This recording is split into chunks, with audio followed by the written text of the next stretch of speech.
게타로고 아크가 13주간의 대장정을 끝내고 막을 내렸습니다. 이 애니메이션은 원작을 거의 그대로 담아냈기 때문에 원작자 이시카와 켄이 그리고자 했던 결말은 무엇이었는지 살펴볼 필요가 있습니다. 공식 설정집 게타로 보전서에 실려있는 그와 나카시마 카즈키와의 인터뷰를 보면 그 구체적인 디테일은 알 수 없어도 대략적인 윤곽은 알 수 있습니다. 인터뷰에 의하면 타쿠마와 카무이의 대결의 끝맺음이 이야기의 종착점이었다고 합니다. 어디까지나 게타로고는 진화가 주요 테마이기 때문에 게타와 인류의 진화가 우주에 의미하는 바가 무엇인지 그리려 했다고 합니다. 그리고 드래곤이 부활해서 엠페러로 진화를 시작하는 이유를 말하고 싶었다는군요. 작가는 게타가 도달할 수 있는 절대악의 모습으로 진게타로고와 아크에 나온 엠페러 함대의 모습을 그렸다고 합니다. 노골적으로 절대악이라고 표현한 것은 인터뷰 도중에서 즉흥적으로 나온 답변일 수도 있지만 우린 이런 엠페러의 모습이 드래곤이 엠페러로 진화하는 모습의 수많은 가능성 중 하나라고도 추측해볼 수도 있습니다. 작중에서도 이 의문에 각자 대답을 낸 사람들이 있습니다. 최종화의 이야기는 하야토가 홀로 지키고 있는 구 사오토메 연구소에서 시작됩니다. 지하에 잠든 게타 드래곤을 영원히 봉인하기 위해 연구소를 습격한 공룡제국의 카무이와 지룡족. 하야토는 섞어도 준치인 게타 파일럿 초신답게 모든 지룡족들을 다 처리합니다. 남은 것은 카무이. 하야토는 카무이와 싸운 과정에서 옛 상처가 올라오기 시작합니다. 제 아무리 하야토라도 망가진 몸의 한계로 인해 더 이상 싸우는 것은 무리. 하지만 이곳은 드래곤이 잠든 주변이기 때문에 게타서 수치가 다른 곳보다 훨씬 강한 곳. 카무이에게도 오래 싸우는 것은 무리였습니다. 두 사람 모두 우주를 소멸시키는 기계 괴물인 게타 엠페러를 목격한 경험이 있습니다. 하지만 사람이란 같은 것을 보더라도 제각기 해석하는 게 다른 법. 하야토는 인류와 게타선이 함께하는 미래를 개척하려 하고 카무이는 인류와 게타선이 없는 미래를 개척하려 합니다. 하야토가 말합니다. 자신의 전우가 그랬던 것처럼 숙명에 저항하며 미래를 개척할 것인지 아니면 자신처럼 숙명을 받아들이고 한 발 더 나아갈 것인지. 그리고 사오토메 박사의 영혼이 자신에게 말한 내용을 덧붙입니다. 사랑하는 자가 있는 한 그걸 위해서라도 계속 싸울 가치는 있다. 하지만 하야토 자신도 그 숙명을 받아들이며 싸워간다는 것이 어렵다는 것은 누구보다도 알고 있습니다. 이 말을 처음 한 사오토메 박사조차도 자신의 손으로 아들을 태워 죽여야 했으며 하야토 또한 자신이 스스로 명령을 내려 사랑하는 연인을 복사해 휩쓸리게 했기 때문입니다. 하야토는 이런 모순적인 행동을 하면서도 미래에 맞서기 위해 살아왔습니다. 그리고 그 미래에 맞서는 수단으로 게타를 희망의 싹으로 보았습니다.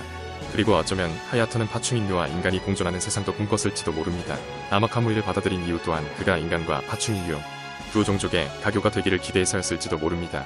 그런데 그런 카무이가 지금 자신에게 총을 겨누고 있습니다. 지금의 둘은 서로 공존할 수 없는 상황. 높은 게타선 수치의 영향으로 초점이 흐려지는 카무이. 그 순간 하야토를 쏜 것은 진심이었을까? 결국 하야토는 드래곤이 잠든 지하 깊숙한 곳으로 떨어지고 맙니다. 어느덧 생태계 무한계 말속이라는 궁극의 메카 버그가 완성되고 카무이는 버그에 탑승해 생태계를 말소시키기 시작합니다. 버그에 의해 대기는 급변하고 바다는 갈라지고 도시는 수몰되며 지구는 인간이 전혀 살 수 없는 생태계로 변해버립니다. 인류를 완전 없애기로 결심한 카무이는 공룡제국 내에 체류 중인 인간들도 모두 사살하기로 결심합니다. 충격적인 것은 그 틈에 자신의 어머니도 있다는 것. 명령에 예외는 없다는 카무이. 슈바이처 박사의 저항으로 인해 다소 소란이 있었고 이 과정에서 카무이의 어머니는 목숨을 잃습니다. 평화를 위해 사랑하는 자를 희생시킨다. 아이러니하게도 지금의 카무이는 방금 전 자신의 총으로 쓰러뜨린 하야토의 삶 그 자체가 돼 있던 것입니다. 이런 모순된 삶도 하야토에게 물려받은 것일까? 그리고 어쩌면 애초에 자신의 몸에도 인간의 피가 흐르는 카무이가 인류를 절멸시키려는 것은 처음부터 모순이었을지도 모릅니다. 지금의 카무이는 어머니와 살기 위해서 싸워온 자기 자신의 삶을 스스로 부정한 셈. 이제 그런 카무이를 누구도 막을 수 없습니다. 지구는 버그에 의해 더 이상 인간이 살만한 곳이 아니기 때문에 인류는 화성 이주를 시작합니다. 원작 만화 게타로고고에서 진게타에 의해 테라포밍된 화성을 복선으로 회수한 것.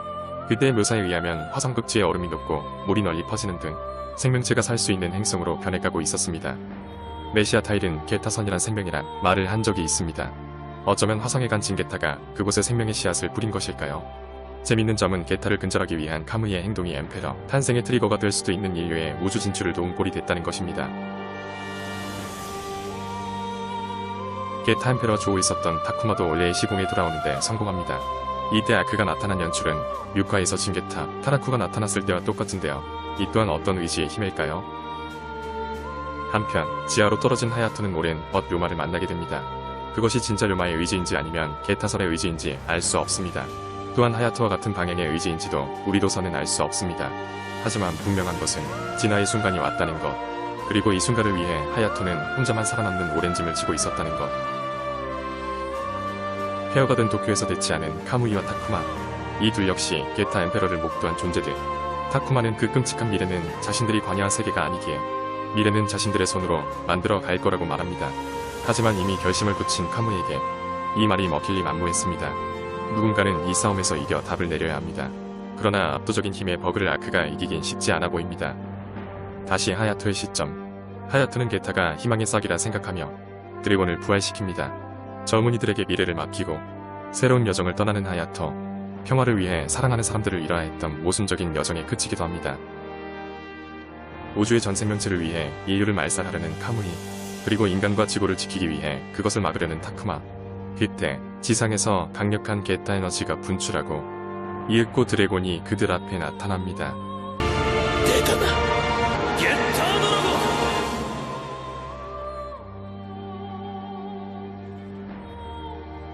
애니메이션 최종화는 딱 이런 닝타임 20분에서 끝이 납니다. 국내나 해외에서 몇몇 분들의 감상평으로는 만화책과 같은 지점에서 본편이 끝났다는데 당혹스러워 하시는 분들도 있더군요. 그리고 이어지는 논란의 에필로그가 있습니다. 애니메이션은 2분밖에 안 되는 시간에서 오리지널 결말을 보여줍니다. 지구는 인간이 더 이상 살 수 없는 환경. 이야기의 무대는 갑자기 화성으로 변합니다. 인류는 화성으로 이주한 것으로 보입니다. 추측컨대 녹색의 빛으로 보아 인류는 게타선으로 화성을 개척하는 것일까? 아무래도 갑작스러운 화성 이주라서 게타선에 의지하는 모양입니다. 그런데 화성에는 파충인 외에 머실랜드도 보입니다. 이로보아 파충인류까지 화성으로 이동한 것으로 보이는데요. 이들은 게타선 대신 머실랜드로 화성의 환경을 자신들에게 적합하게 바꾸고 있는 듯합니다. 아마도 지구는 버그의 생태계 말소 능력에 더해 게타선 오염까지 겹쳐 파충인류에게도 죽음의 별이 된 것일지도. 어쩌면 지구의 상태는 흰게타나 진게타 원작 만화에서 봤던 생명이 살 수 없는 그 지옥도의 모습일지도 모릅니다. 이 추측대로라면 지구는 세인트 드래곤이 지배하는 죽음의 세계, 화성은 새 생명의 보금자리, 게타선은 죽음이자 생명이라는 모순된 존재군요. 여기서 카무이와 타쿠마 앞에 나타난 드래곤의 디자인을 세인트 드래곤과 비슷한 것으로 채택한 의도가 보이는 것 같습니다. 인간이 게타선으로 화성을 개척하고 파충인류가 머실랜드로 화성을 개척한다면 두 종간의 생태계는 서로에게 맞지 않기 때문에 당분간은 서로 같은 공간에서 공존하기 힘들다고 보여집니다. 또한 인간과 공룡제국이 화성에서 대립하고 있는지도 나와있지 않아 추측을 할 수밖에 없습니다. 인간을 배제하려는 고르 3세가 아직도 집권하고 있다면 종간의 대결은 지구를 넘어 화성에도 이어지고 있다는 것. 다만 한 박사가 정권을 잡고 공조를 시도하려고 한다는 추측도 있습니다. 파충인류의 구역으로 향하고 있는 바이크. 그 바이크에 타고 있던 사람은 다름 아닌 타쿠마와 바쿠였습니다. 갑자기 바쿠가 등장해서 황당하고 혼란이 가기도 합니다. 몇몇 일본 팬들은 바쿠가 엠페러로부터 얻은 힘으로 인류의 화성 이주를 더 순조롭게 하게끔 도와줬다고 추측하기도 합니다. 화성이 이미 진게타에게 테라포밍 됐다고 해도 21세기 인류에게는 화성 테라포밍이 너무 이른감이 없지 않아 있기에 아무튼 그 둘은 공룡 제국의 머실랜드 앞에 도착하는데요. 이때는 일화 장면의 오마주. 그 머실랜드는 다름 아닌 감옥섬이었습니다. 황당하게도 카무이는 깜빵에서 살아있었습니다. 아마도 S급 죄수로서 종신형을 선고받았을 텐데 도대체 그 무시무시한 드래곤에게서 어떻게 살아난 것일까요? 원작에서는 적을 모두 먹어치운 드래곤인데 어째서 이 시점에서는 카무이를 살려둘 정도로 관용을 베푼 것일까요? 카무이가 죽지 않고 살아남은 것에 대해서는 몇몇 일본 팬들은 다음과 같은 추측을 합니다. 드래곤은 원작 만화에서처럼 모든 것을 흡수하는 무시무시한 존재. 드래곤은 버그를 먹어치웠고 함께 흡수될 뻔한 타쿠마가 간발의 차이로 카무이를 구한 것으로 예상. 타쿠마와 카무이가 드래곤에게서 살아남을 수 있었던 이유는 엠페러에게서 힘을 얻은 바쿠가 도와줬기 때문이라는 것.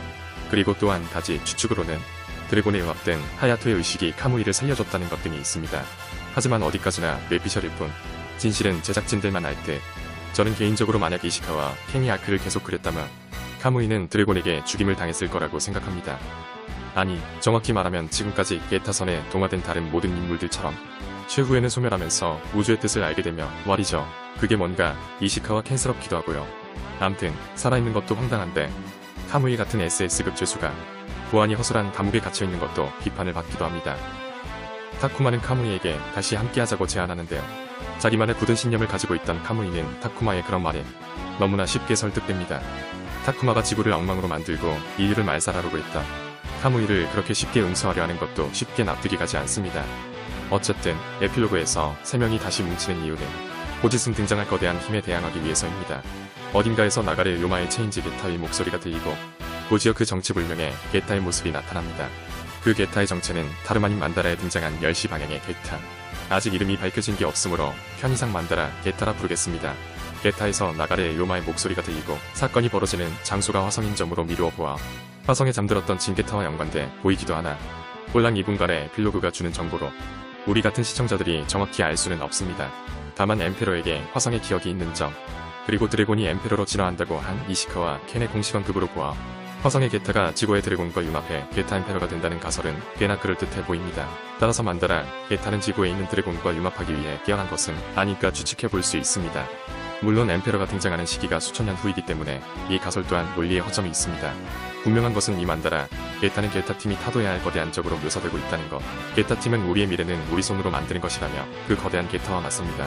몇 분 전까지만 해도 게타를 배제하려고 했던 카무이가 게타에 타서 갑자기 이 대사를 하고 있으니 뭔가 우습기도 합니다.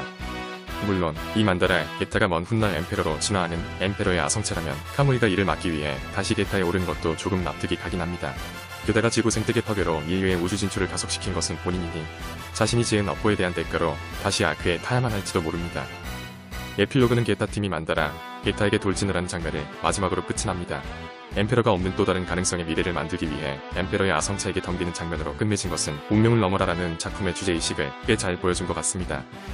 또한 스스로를 억제하는 힘을 지닌 아크가 그 대척점에 있는 무한한 진화를 갈망하는 엠페러의 아성차에게 덤빈다는 것이 꽤나 상징성이 있습니다. 역시 모든 분들의 예상대로 우리들의 싸움은 이제부터 다시게 열린 결말로 끝났는데요. 남은 이야기는 우리의 손으로 그리는 수밖에 없겠군요. 물론 이 결말에 조금은 아쉬운 점도 있습니다. 게타로포 사가에서 중심적으로 말하는 것은 종과 종, 생명체들의 싸움입니다. 작중 인류는 공룡제국의 침공으로 인해 게타선을 적극적으로 활용할 수밖에 없었고 이것이 트리거가 돼 훗날의 엠페러를 탄생시킵니다. 즉, 게타로보는 우주라는 양육방식의 장 속에서 생명체들이 생존 경쟁을 한다는 지극히 실존적이고 당연한 이야기를 말하고 있습니다. 여기에 인류를 선택한 게타선이라는 소재를 넣어 진화의 딜레마 요소를 첨가한 것입니다. 게타로보 사가의 대단원인 아크는 인간과 곤충 인류, 그리고 파충 인류의 생존 경쟁을 좀 더 본격적으로 보여주고 있습니다. 하지만 애니메이션 에필로그에서 이런 이야기 구도는 끊겨버립니다. 돌연 어떤 새로운 최대의 적을 쓰러뜨리고 자신의 손으로 운명을 개척하는 다소 소년 만화적인 엔딩으로 바뀐 것입니다. 또한 무한한 진화를 갈망하는 게타를 쉽사리 절대악이라 부를 수 있을까요? 이시카와 켄이 미래의 게타 군단을 절대악이라 명명한 것은 사실입니다. 하지만 그러한 절대악은 어디까지나 인류가 도달할 수도 있는 하나의 가능성으로서 시사해준 것이지 타도해야 할 대상으로서 보여준 것은 아니라고 생각합니다. 엔딩에 대한 개인적인 감상편은 그냥 제 개인적인 견해니 무시하셔도 됩니다. 아크는 우주를 소멸시키는 기계 괴물의 탄생을 막을 수 있을까요? 만다라에서 각각의 도형은 소우주를 의미합니다. 이 만다라에서 아크가 차지하는 위상은 거의 엠페러와 동급으로 나타나는데요. 비로자 나불이라는 아크의 이름 뜻대로 전 우주의 빛을 비춘다는 의미를 잘 보여줬다고 생각합니다. 이 길을 원하는 팬들도 많은 걸로 알고 있습니다. 저 개인적으로는 고퀄리티의 짧은 단편으로 버그와 드래곤의 싸움을 제대로 보여줬으면 합니다. 그리고 인류가 화성으로 정착하기까지의 과정을 자세히 보여주면 좋고요. 여담인데 만다라 오른쪽 아래에 있는 이 녀석은 왜 떡밥이 안 풀렸을까요? 혹시 아무튼 슈퍼로봇 대전에서도 피규어에서도 그리고 또 어딘가에서 우리들의 싸움은 지금부터다.